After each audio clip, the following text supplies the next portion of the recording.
Bonjour et bienvenue dans cette nouvelle vidéo. Aujourd'hui je suis toujours à Nara. Alors là je ne suis pas à Nara, hein, je suis chez moi parce que j'ai oublié de faire l'intro comme un débile. Voilà, j'explore aujourd'hui le Todaiji, c'est-à-dire un temple bouddhique très célèbre de Nara. Donc j'espère que ça va vous plaire. Il y a beaucoup de choses à dire, hein. Visiblement c'est le plus grand bâtiment en bois du monde. C'est les infos que j'ai trouvées, ça se trouve j'ai tort, hein.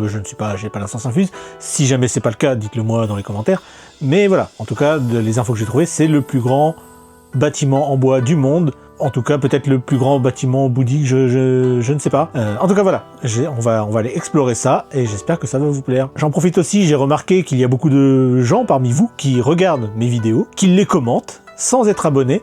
C'est dommage, ça coûte pas grand chose, je sais, vous n'aimez pas entendre ça, tous les youtubeurs le font, mais apparemment c'est bien de le faire, donc je vous le dis, voilà, si vous n'êtes pas encore abonné à la chaîne, n'hésitez pas, hein, ça prend 2 secondes, ça aide grandement la chaîne. Si vous aimez mon travail, n'hésitez pas à me soutenir en vous abonnant à la chaîne, tout simplement.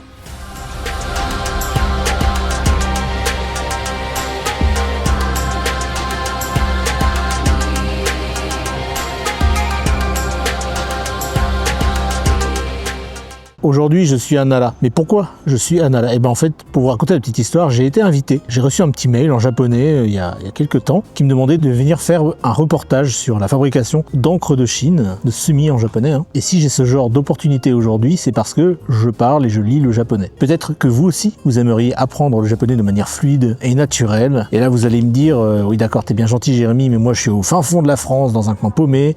Apprendre le japonais de manière naturelle, c'est un peu compliqué. Hein. Eh bien, laissez-moi vous parler de notre partenaire du jour, Rosetta Stone. C'est une application qui vous permet d'apprendre une langue comme le ferait un enfant, par l'écoute et l'observation. La méthode est particulièrement immersive. Au lieu de vous bombarder de règles de grammaire, de tableaux de conjugaison, dès le début, l'application vous fait apprendre comme vous le feriez naturellement, avec des images et de l'audio enregistré par des locuteurs natifs. Et surtout, c'est vraiment orienté conversation. L'objectif, c'est que tu sois capable de parler rapidement, et pas juste reconnaître des mots. Il y a aussi un système de prononciation qui te corrige. Donc, si tu veux améliorer ton accent et éviter de prendre des mauvaises habitudes, c'est super pratique.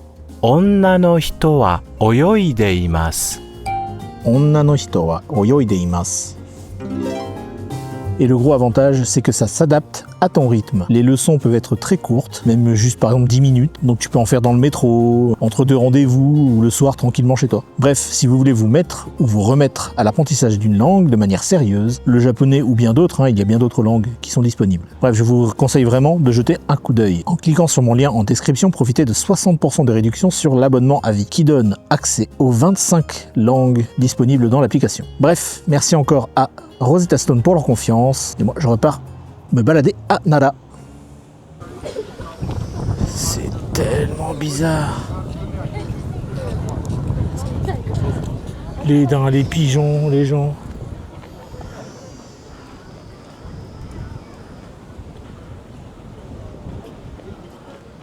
Ah ouais, on m'avait dit que c'était énorme comme, comme temple. Effectivement, ouais.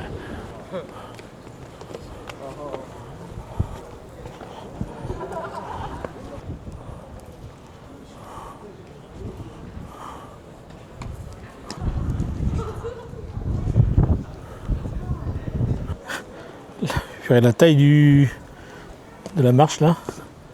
Il faut pas marcher au milieu, hein. Attention, faut pas marcher au milieu.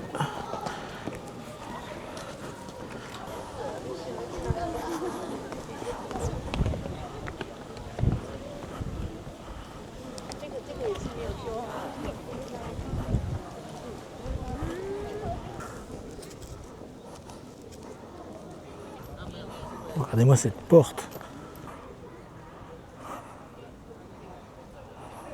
Bref, je m'égare encore. C'est pas là où je vais. Je suis toujours comme ça, moi. Je vais à un endroit, puis... Oh, c'est joli ça. Puis je fais un détour de 20 minutes.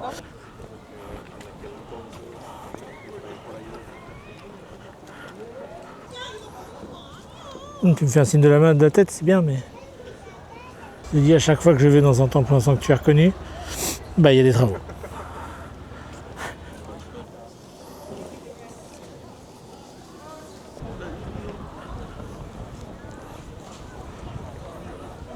Qu'est-ce que c'est grand?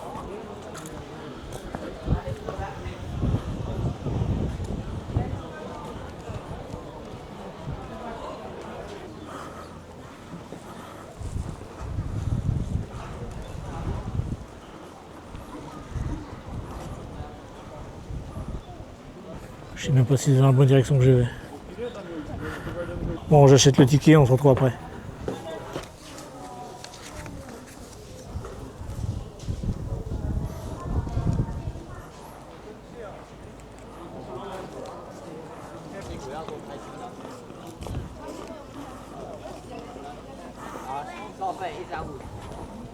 D'habitude je suis plus Jinja, mais là je vous avoue que la grandeur du truc, c'est assez impressionnant. Quand on arrive devant le Tōdaiji, on comprend immédiatement que ce temple n'a pas été construit pour être beau ou paisible. Il a été construit pour impressionner, pour imposer, pour montrer que l'État japonais, à l'époque de Nara, avait atteint un niveau de puissance et d'ambition totalement nouveau. Car le Tōdaiji n'est pas seulement un temple célèbre, c'est un projet politique gigantesque, né au cœur de Nara Jidai, époque de Nara. Lorsque Nara, Heijōkyō, était la capitale officielle du Japon. À cette époque, le pays est en pleine centralisation. On construit des routes, on organise les provinces, on renforce l'administration. Et surtout, on cherche à unifier le peuple autour d'une idée commune. Et cette idée, elle passe aussi par la religion. Le bouddhisme devient alors un outil d'État, pas seulement une croyance personnelle, mais un moyen de protéger le pays, de stabiliser la société et de renforcer l'autorité impériale. Et c'est précisément dans ce contexte qu'est né Tōdaiji, comme un temple national, un centre spirituel gigantesque censé incarner la protection du Japon tout entier. Le cœur du temple, c'est évidemment le Daibutsu, le grand Bouddha, une statue colossale qui représente le Shanabutsu, c'est-à-dire le Bouddha cosmique, celui qui symbolise l'univers lui-même. Et ce Bouddha n'est pas innocent, ce n'est pas un Bouddha humain proche des gens, c'est un Bouddha total, immense, absolu, exactement comme le message que l'État veut envoyer à cette époque. Un Japon unifié, protégé, ordonné et placé sous une autorité supérieure.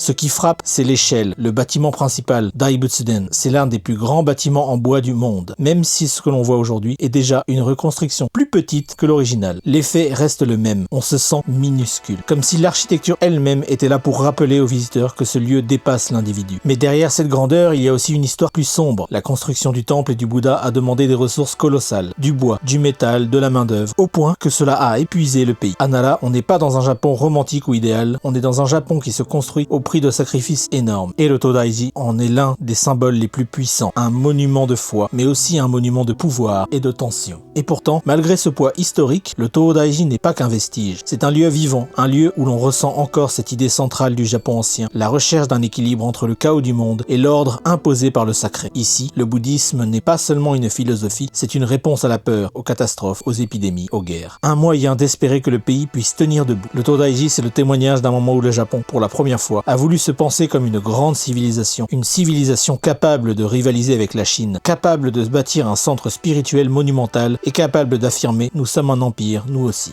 Et face au Daibutsu, on comprend que ce n'est pas une simple statue, c'est une déclaration gravée dans le bronze, dans le bois et dans l'histoire.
La petite collation, Mitarashi Dango. Regardez-moi ça.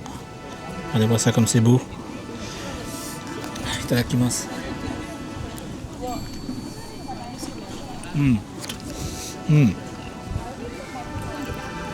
Ça c'est bon ça. Non, c'est pas pour toi.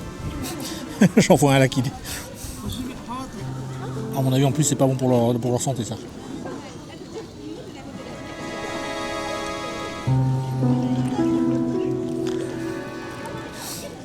Bon, c'est parti maintenant, on va au Kasuga Taisha. J'en ai pour une vingtaine de minutes à pied là. On va voir ce que ça donne. Plein de choses à vous raconter sur ce lieu.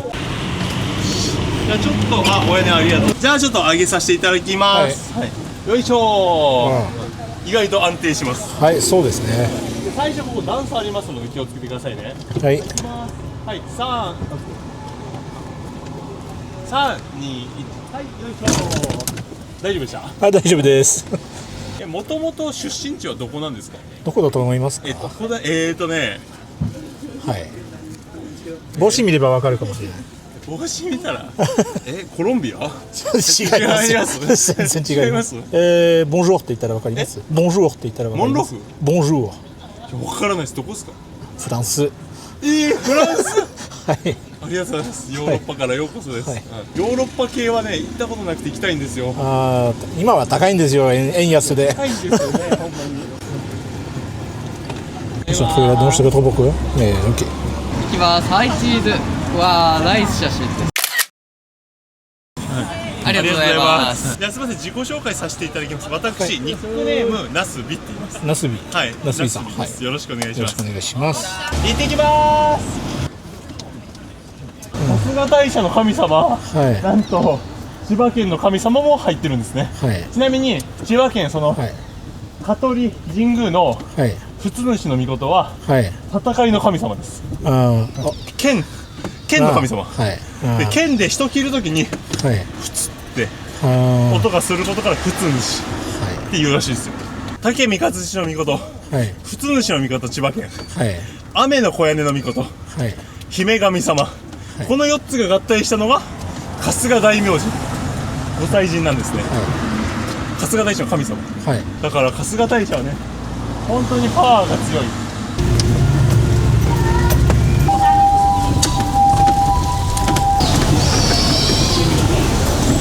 しました。ありがとうございます。はい、ありがとうございます。ゆっくりと下ろさせてもらいます。ちょっとお待ちくださいね。はい、ありがとうございます。はい、ありがとうございます。はい、ありがとうございます。はい、ありがとうございます。Bon, ça y est, je suis arrivé. Finalement, j'ai payé 3000 yens, mais c'était marrant pour l'expérience. C'est sûr que je me suis épargné un effort. Et d'après ce qu'il nous a dit tout à l'heure, ça ferme à 17h, donc il va falloir se dépêcher un petit peu.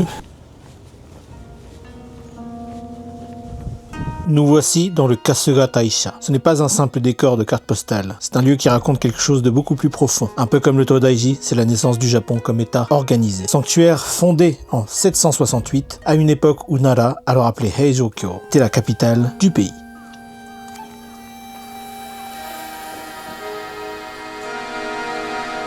Kasuga Taisha, ce n'est pas un sanctuaire parmi d'autres, c'est le sanctuaire associé au clan le plus puissant de l'époque, les Fujiwara, autrement dit l'élite aristocratique qui a dominé la cour impériale pendant des siècles.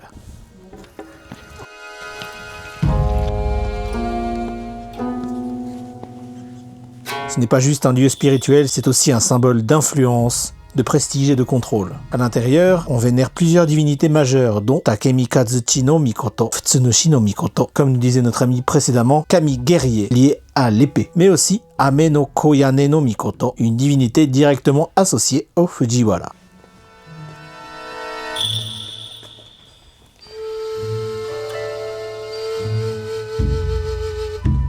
Ce qui frappe, c'est l'atmosphère de ce sanctuaire, adossé à la montagne sacrée Kasugayama, la forêt dense qui entoure Kasuga Taisha, forêt primitive protégée depuis plus de 1000 ans. Et puis il y a ces lanternes, des centaines, des milliers des lanternes en pierre, qui jalonnent les chemins, qui donnent au sanctuaire une ambiance presque irréelle. Lors de certaines cérémonies, elles sont allumées, et le lieu se transforme en une mer de lumière.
enfin, ici, les daims ne sont pas simplement sympas, mignons, ils sont appelés Shinroku, les cerfs sacrés. Dans la tradition locale, ce sont des messagers divins, des animaux liés au sanctuaire, respectés parce qu'ils sont considérés comme les serviteurs des kami.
Merci à tous d'avoir regardé cette vidéo, j'espère que ça vous a plu. Alors oui, je vous avais promis le petit reportage, et bien ça sera la semaine prochaine. Excusez-moi, hein, j'ai pas pu le sortir cette semaine pour des raisons de planning. Hein, on m'a dit non, faut le sortir après une telle date, donc voilà, ça sera pour la semaine prochaine. Voilà, en tout cas j'espère que cette petite balade dans le temple du Todaiji vous a plu. Si ça vous a plu, n'hésitez pas à vous abonner à la chaîne, à liker la vidéo, voire la booster si vous êtes sur mobile. Merci à tous ceux qui prendront le temps de le faire. N'hésitez pas aussi à me laisser un petit commentaire sur ce que vous avez aimé ou pas aimé de cette vidéo.